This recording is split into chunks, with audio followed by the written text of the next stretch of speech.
মুর্শিদাবাদের দৌলতাবাদ থানার ছয়ঘড়ি পশ্চিম পাড়ায় একটি মর্মান্তিক ঘটনা ঘটে।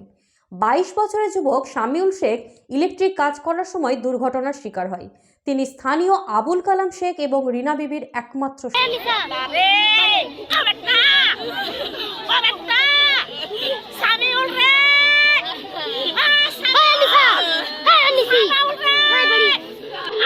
সুনিতা মুর্শিদাবাদের সর্বকালের সেরা এবং ঐতিহাসিক বস্ত্র প্রতিষ্ঠান।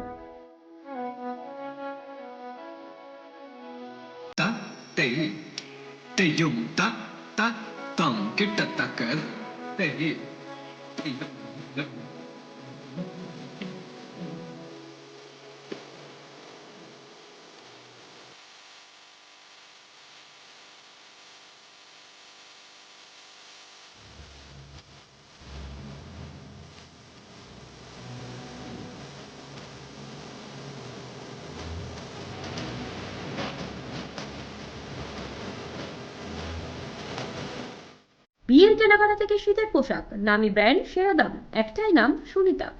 আজ দুপুর 2টোর সময় স্থানীয় প্রতিবেশী রিন্টু শেখের বাড়িতে কাজ করার সময় শামিউল ইলেকট্রিক শক লেগে মাটিতে পড়ে যায়।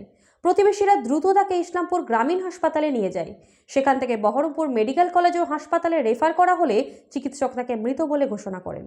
আর বন্ধুর সঙ্গে গিয়েছিল, আর বন্ধুর শ্বশুর বাড়িতে বকুলতলা পাড়া, ওখানে গিয়া দেখে যে এখন কারেন্টের বাল্বে হোল্ডার লাগাইতে গিয়ে কি লাগাইতে গিয়ে যে একটা শর্টকে পড়ে যায়।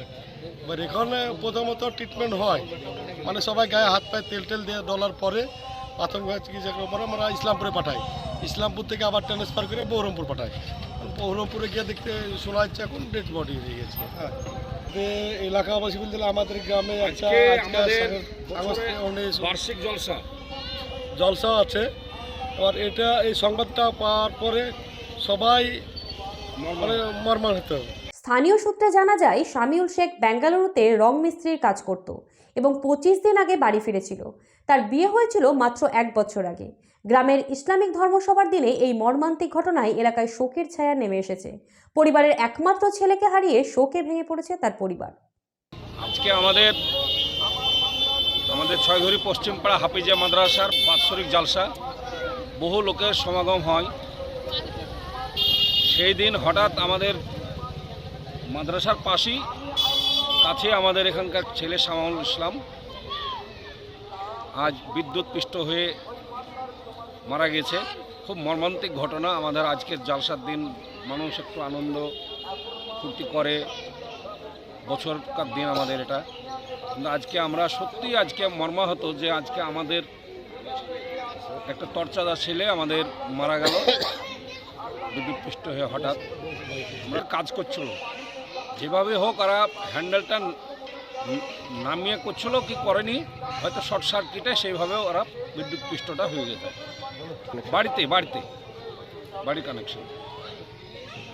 আমার নাম নুরুল ইসলাম।